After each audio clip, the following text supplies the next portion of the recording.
words because, guys, our test is Friday. Again, I want to remind everybody that even though, Friday is homecoming day mostly, we will be having 4 and 5.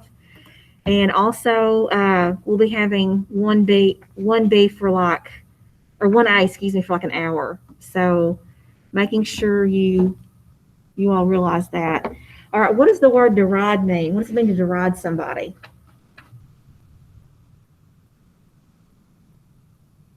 Deride. Ridicule. What is it? Ridicule. Yes, to ridicule, to mock, make fun of, right? What about censure? Okay, to criticize, sharply condemn, reproach. So the difference between censure and deride, censure is the person's done something, they probably deserve a little, they deserve some kind of correction, right? Corrective action. Deride, though, is just could be a bully, picking on somebody. That's the difference. All right, what about gamble? Gambol. Frolic and play. And then, ironically, we have the word immolate right after gamble, which means to light stuff on fire. Yeah, okay. To kill someone as a sacrificial victim, usually by fire. And now, typically, I think nowadays we think of it as more of a metaphor. People use it, but it could still, I guess, horribly go on. All right, recondite. What is recondite? Difficult to understand. What about martinet? That's a strict person. Yes, that's right. A strict disciplinary. That's good. Quagmire. What is a quagmire? A swamp. A swamp. It could also be what? A difficult situation. And job. That's like my brother does it. Sure. Scoff and ridicule. So, guys, look, I want you to look at job and deride. It seems like they're identical. I mean, we've got the synonyms are for jobs, jeer, taunt, and sneer, but the definition is to scoff, to ridicule. Deride's definition is to ridicule, to mock, with a synonym scorn.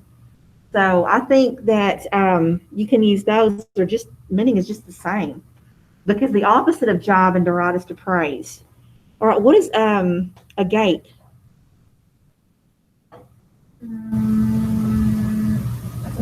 The open mouth, surprised, agog, astonished. Yes. All right, carcinogen. Very good. Olfactory is pertaining to smell. It's an adjective. Imperious is an adjective, meaning domineering and haughty. All right, so looking at these words. Wait, don't read mine. Okay, no. Y'all need a little bit of time. That's fine. Just letting y'all know, though, after we do this, we're finishing that last video with our notes. We are going to start reading Beowulf today. Last period, I learned something because in the past, we've always used books, not using those this year. So my auditory, I've got it where we can listen to someone reading it. But if y'all would rather read it ourselves, we can do that too. But I like having it on the screen.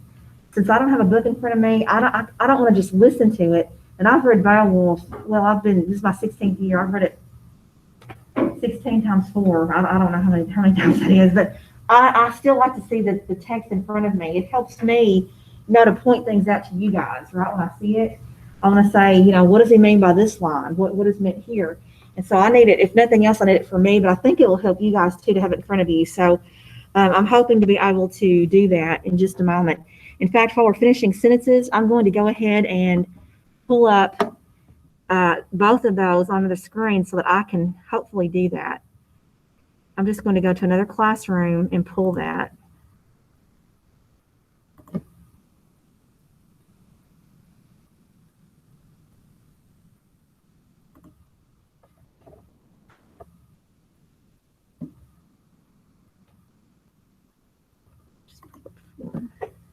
By the way, does anyone have their composite or their ACT form for Miss Little? I'm just reminding you guys, that was the remember I posted everywhere for you guys to remember that, please. Okay.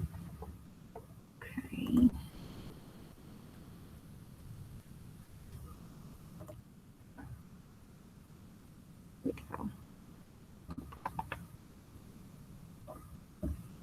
So I'm thinking if I can do text on one page, if it will stay on. If it won't, I might have to do split screen. I don't know.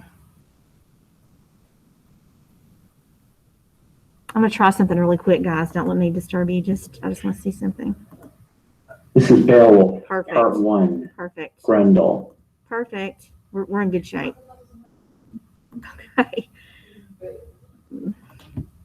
Beowulf has joined our class. Okay.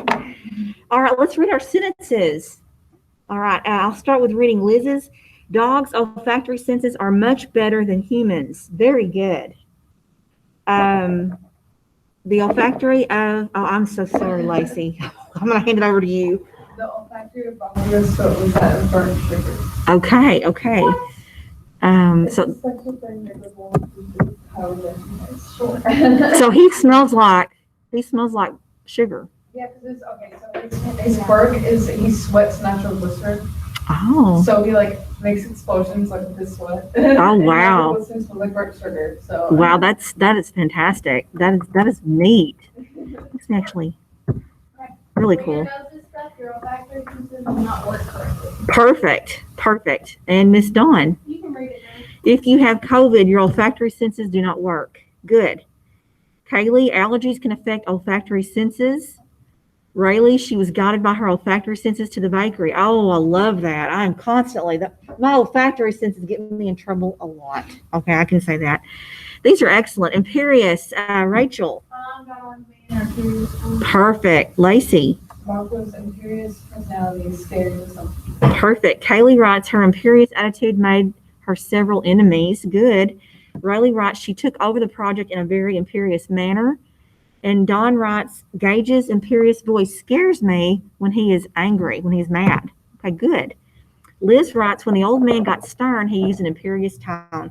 Those are excellent. So tomorrow we'll do grotesque and hackneyed. So what we have is just two more. I left one off, didn't I? I left off neologism. So I got to add that in for tomorrow. Let me go ahead and do that so I don't forget. All right, that'll be tomorrow. Okay, guys, so let's go ahead and transfer over to, you will need your notes. You'll need your in classroom.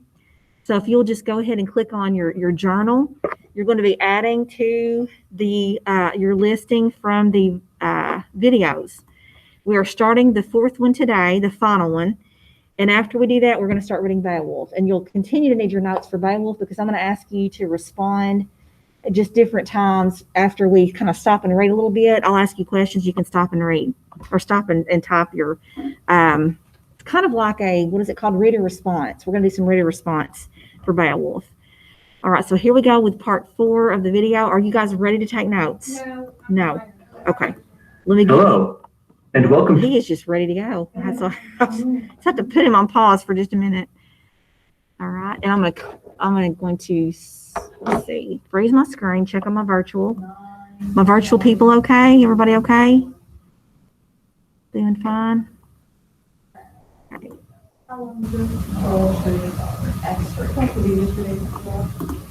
This one is just like 13 minutes, and I will actually go past his introduction because he just welcomes everybody and says it's important, put your phone away. You're going to be tested over this. So we'll stop. We'll just start it right there.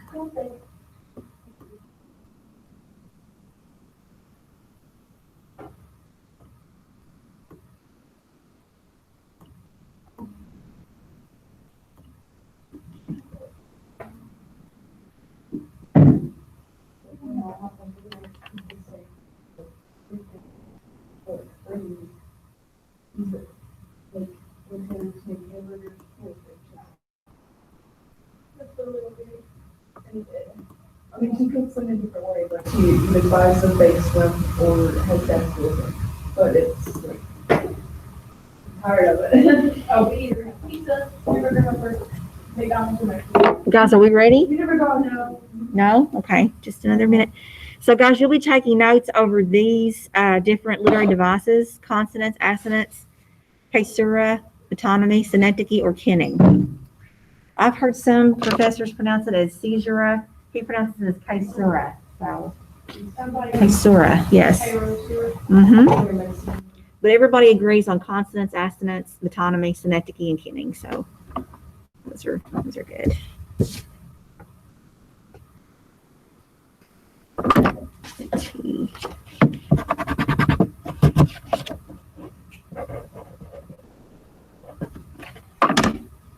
Okay, we ready now? Everybody? Dawn, are you ready?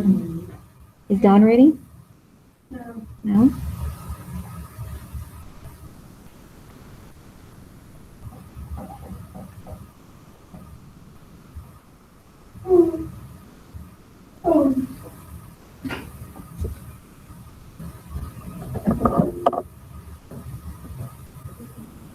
Can you believe it's the 5th week of school? It is your 5th week, your senior year. Stop it. I know. I mean, this is it. It was so funny.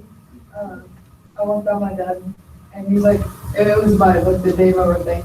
And he's like, what are you turning, 16 or like 17? He's like, shut up. Oh, I know. It just He seems, was so serious. that time goes by so fast, and it, we're gonna be, it'll be May, because I'm sure it seems like it, because you just cannot be a senior. Because my birthday was coming up, and I was like, oh, I have some love for you, and he was like, we have time like 12. And I was like, no. I said, you know, I'm fixing to be 18. And he was like, no. It doesn't seem possible. And then one day my dad walked past me and I said, hey dad, guess what? He said, what? I said, I'm a senior. He said, shut up. Oh, yeah, because it's tough, and it's just, I can't believe it. All right, are we ready to go now? Everybody good? Good to go? Good. All right, here we go. So 5 notes. I will stop as needed on Yes. those, okay? Consonants, assonants, caesura, metonymy, synecdoche, canon. Let's begin. Now, you may remember from earlier English classes that alliteration is the repetition of an initial sound in neighboring words of a poem. The example on the slide is from Wordsworth's Lucy Gray, and sings a solitary song that whistles in the wind. If you look for the repetition of initial sounds in neighboring words here, what you find is a repetition of S sounds and W sounds. Sings, solitary, song. Whistles, wind. Consonants and assonants are types of alliteration. Consonants is the repetition of a consonant sound anywhere within the neighboring words of a poem. And assonance is the repetition of a vowel sound anywhere within the neighboring words of a poem. Yes. Very good note to take down. I'm sure you've heard of these before, but it's important because he'll tell you that Beowulf doesn't rhyme at the end, it rhymes in the middle through consonants and assonants. Yes.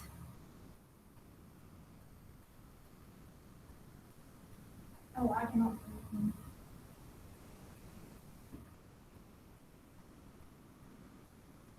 I did not know it was supposed to rain today. I was so surprised when I heard. I cried. Probably not. Just didn't seem like it was I went raining. outside and she cried. Yeah, she said she cried. I went outside, we were on the swings, and then bought my dog. He was not quit trying to run through it. I hope the rain stops though. I hope it's a pretty week for homecoming. 5%. Yeah. Can't because it rained all week. You need to hug up. You need to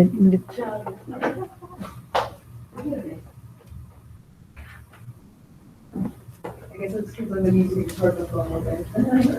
Pull it over here. Because I need it to go on 13%. Thank you. Look, you want to say something? Sure. Look. She was like, it's pretty good. You gotta stay hydrated. I know you're busy, so you can just bring my, unless because right now I'm not like that, so I can't bring anything big. Yeah. Henry brought, Linda gave me the coat. I bought the food.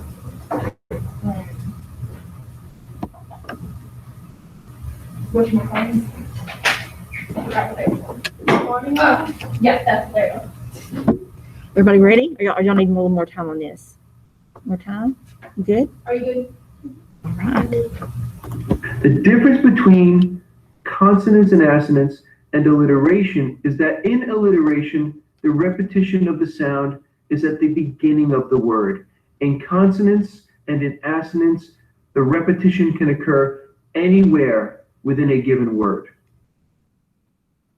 So let's take a look at some examples. Here's an excerpt from a poem that you may have read last year. It's from Robert Frost's Stopping by Woods on a Snowy Evening.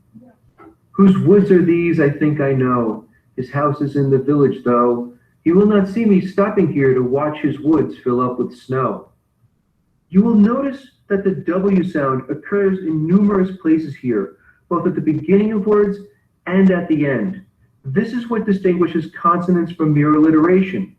In alliteration, the sound repeats only at the beginning of words, but in consonants, and in assonance for that matter, the sound can repeat anywhere within the words.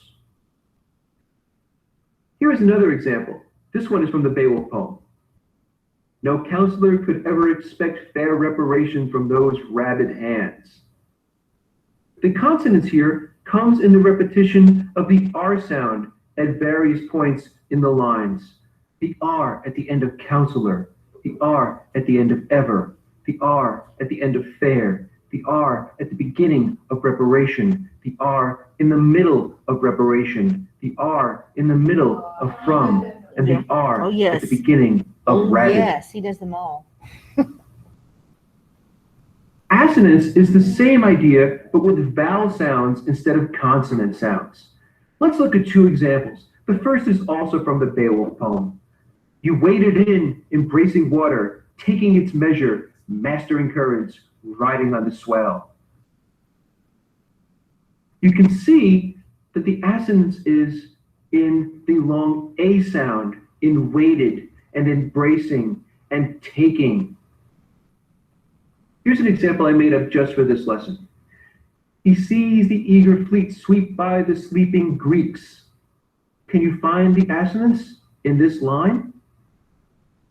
Yes, long E, very good. If you identify the long E sound in he and sees and eager and fleet and sweep and sleeping and Greeks, you're correct. You can hear it. Again, notice how the sound can appear anywhere in a given Yes. word. This is what Unless you say distinguishes the, yes. assonance and consonants Yes. from alliteration. It is one, two. One also. Okay, let's move on.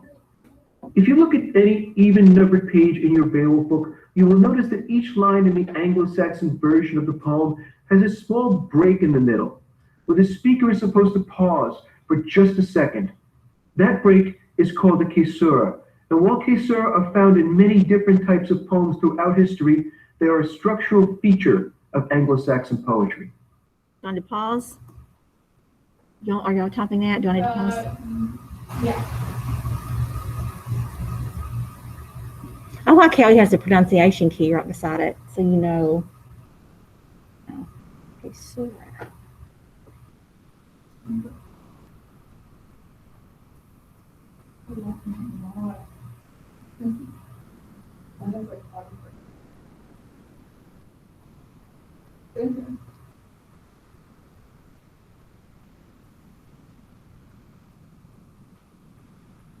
That's good.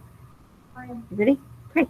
Now, it's pretty easy for a guy like me to geek out on the whole Anglo-Saxon poetry thing, but let me just take a moment to explain why assonance, consonants, and caesura are important. In modern English poetry, poetry written in the language that we speak, lines of verse usually rhyme at the end. In the Frost poem, for example, no rhymes with though and snow. For nearly 7 centuries, end rhymes have been a structural feature of much of the poetry that was written and that we read.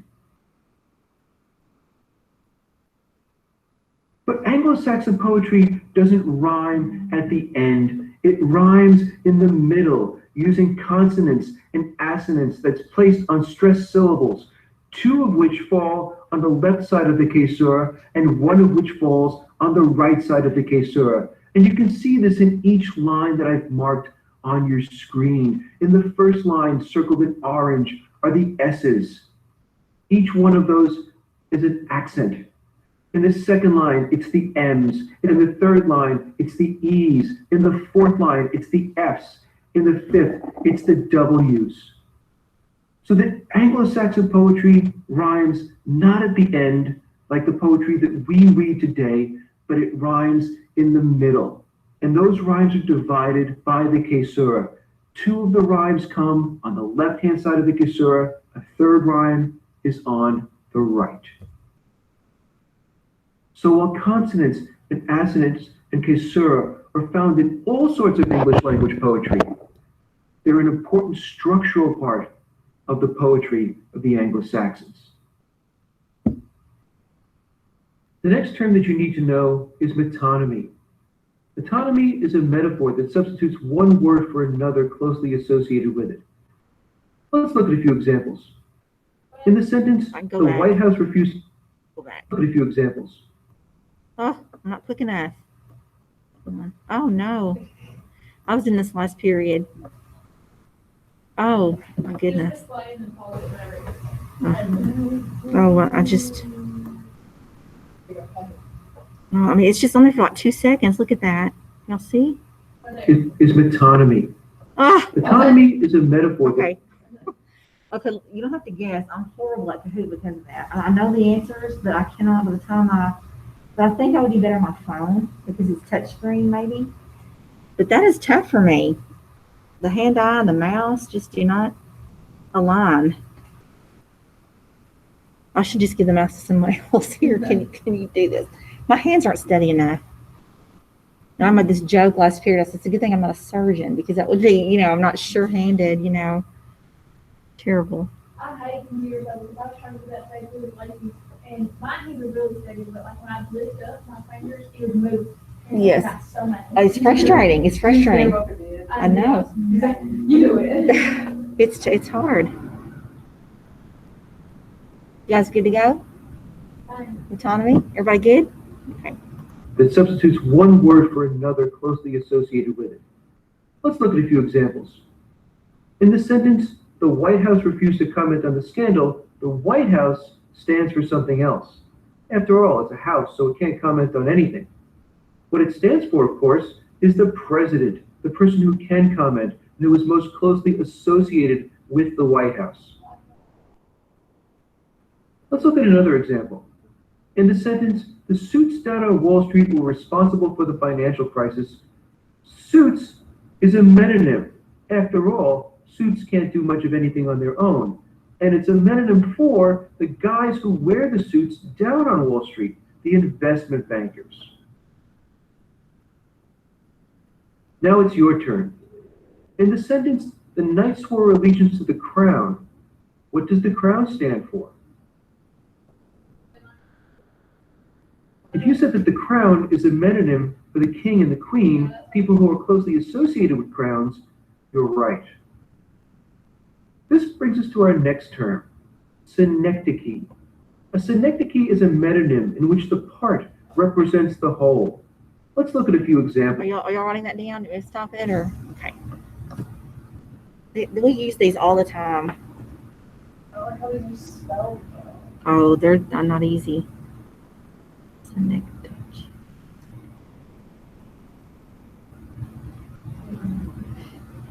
You know why we get our language from all different kinds of other countries and languages.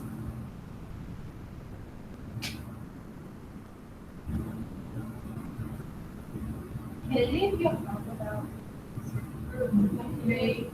Yeah, I don't have. No, I don't put it here, little.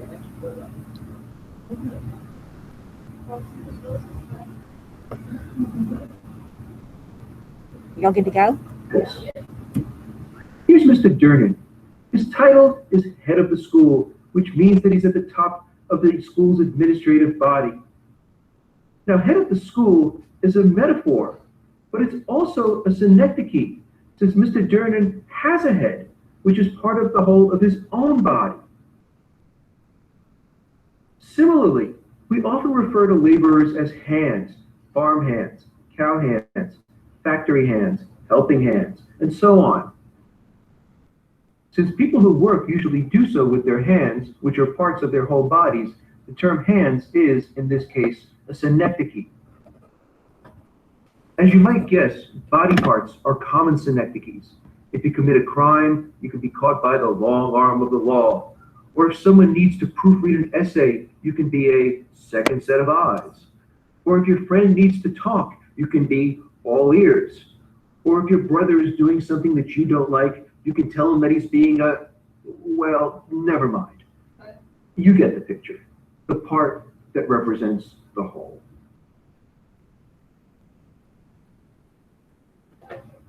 Finally, we have one more term for today's lesson, kenning. I'll just go ahead and pause. Let y'all get that down.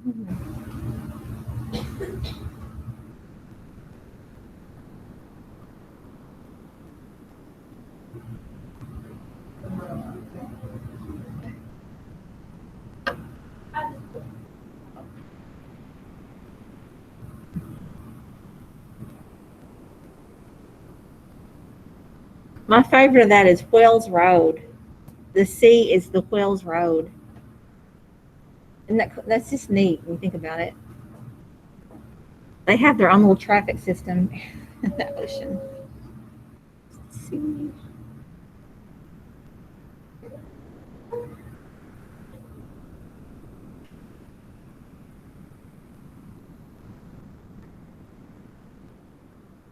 That's good to go? No?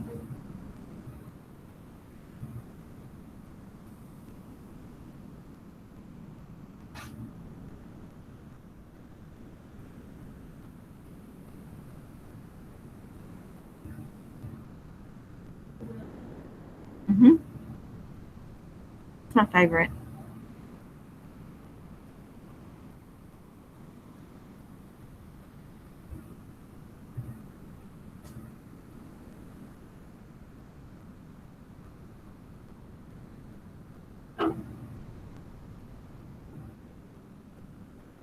But you guys are typing the examples too, aren't you? Is that what you're doing then too? That's good. Yeah, so why not? Very good.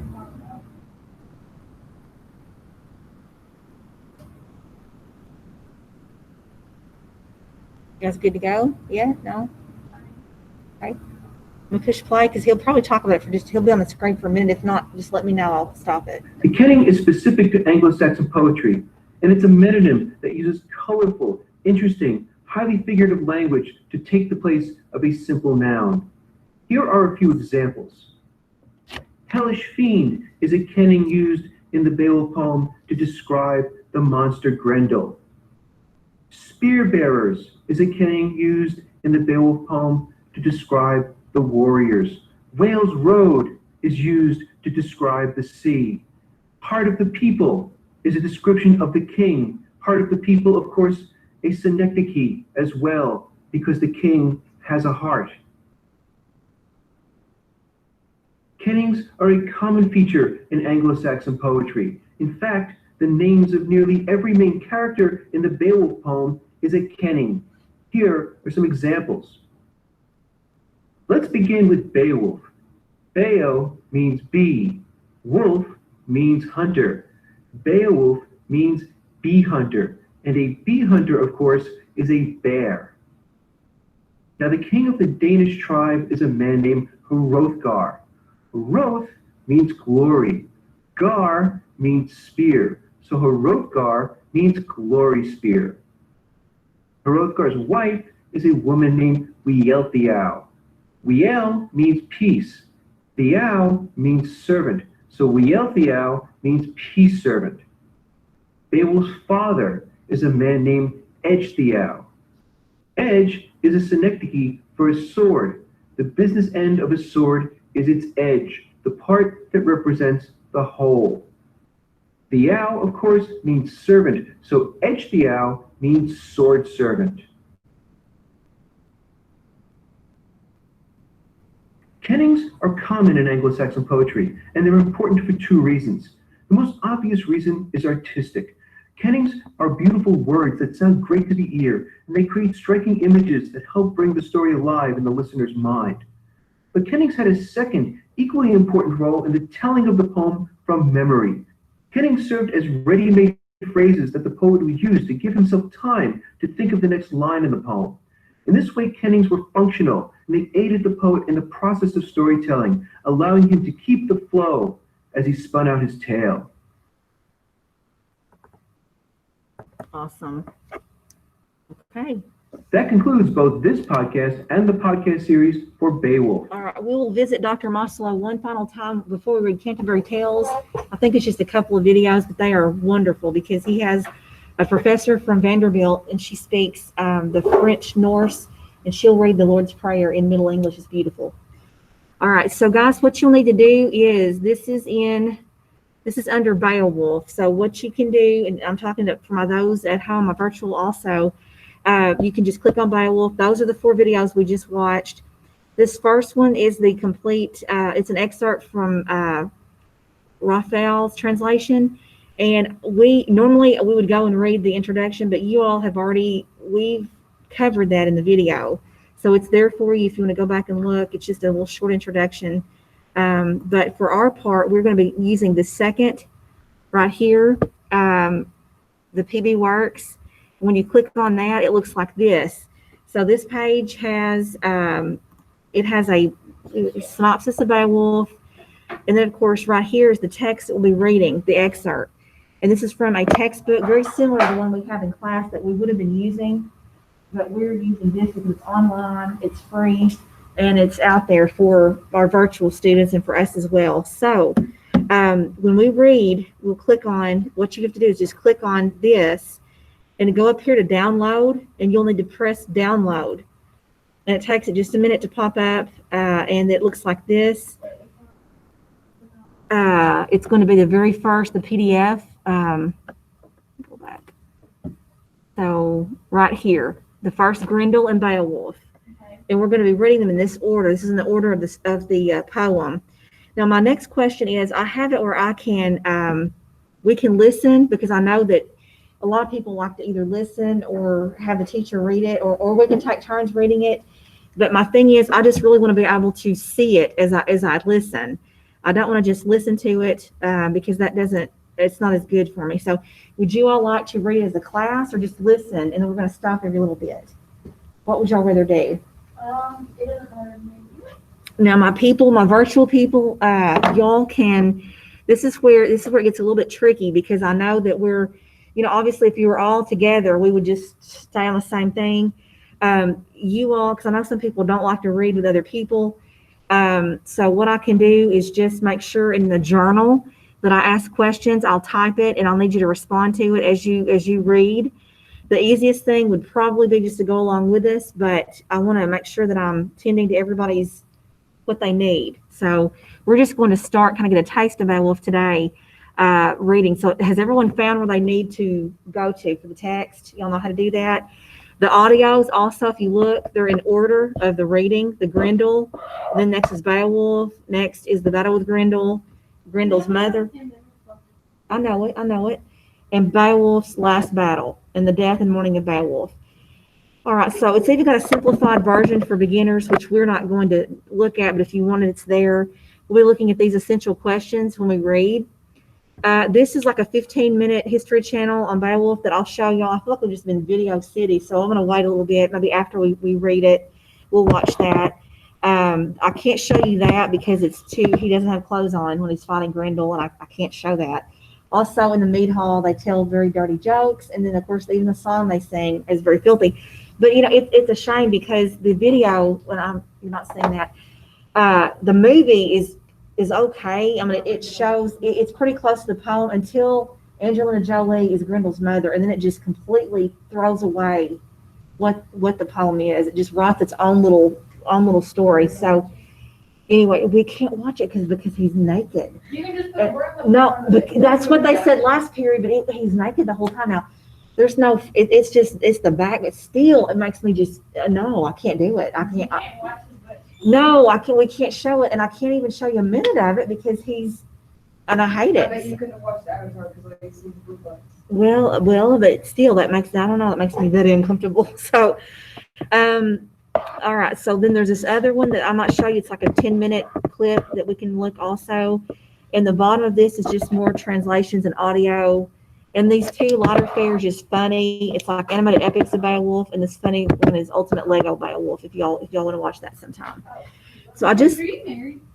do what? Are you married? Yes, I am. Do you have kids? I do. I How do. old are they?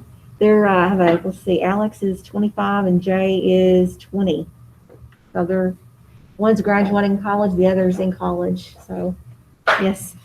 All right, so guys, let's just start. And now, do y'all want to start with the audio, and I know we're just going to get to read a little bit of it because I know we just have literally, I know, but I just want to get into it. What are you going to suggest, Rachel? That's how it started today. I feel like I forget. No, well, I just kind of want to get into it for just a minute. So we won't even do the audio. Let me just show y'all a little bit. No, we'll review tomorrow. Don't worry, because Thor is going to have to reread the whole thing because we actually got through the first audio, but they're not sure because we didn't get to stop and look at it. So the narrator reads every bit of this.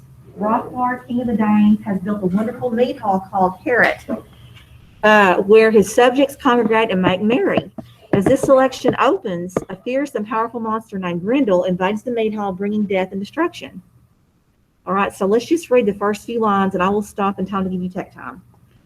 A powerful monster living down in the darkness growled in pain, impatient, as day after day the music rang loud in that hall, the harps rejoicing, calling the poets' clear songs, sung of the ancient beginnings of us all, recalling the Almighty, making the earth, shaping these beautiful plains marked off by oceans, then proudly setting the sun and moon to glow across the land and light it. Now I want you to look at how long, that's not even the end of the sentence. That's just, we got a semicolon, which means it can stand alone, but we've got one here. So what do we have the first, 11 lines of what, or 10 lines of what? We know we have a monster, Yeah. he's in pain. He wants to impatient. He's mad because the music Right. rang and He is- it's loud and very loud. Yes, and so what kind of music is it? Harps. Okay. They're rejoicing, and what are they doing? They're recalling the Almighty. Praising God. Now, okay. So here they have the commingling of the Christian and the pagan. Pagan just means worldly. It's opposite Christian. But you have them when they're going to be down here drinking and all this, talking about how it's dragging. But they're also, they're believing God. They're showing this as well. So we have the monks, those monks that put into this. We have their contribution as well. All right, so he's angry because he's hearing them sing about God, how he made the earth, and he set the sun and moon, and that's how far we got so far. So this is see how, if we were just to read this quickly and just keep going, it's too much. Poetry is really dense, so we're gonna have to, make sure, I feel like we've got the first 10 lines really well, don't y'all? Yeah. But if we don't, and I'm not saying that we have to read it like this, we can listen, but I'm gonna stop about every 10 I kind of like lines. poetry so I can understand. We have to, and I don't know how to teach. I don't know, here's the thing, if I assign this and read it at home, we can come back and talk about it, and I can do that, but I can't probably listen to the audio and let it play the whole thing, and then I need to do it like in chunks for me. I hope that works for you guys. There you go, so much better, and it is your tech time, I'm gonna stop right there. It is your tech time, you've earned it. You have earned it. How's my virtual? You are not on the screen. I'm going to go ahead and stop presenting. It is your tech time. I'm also going to stop recording for the day. I'm leaving my audio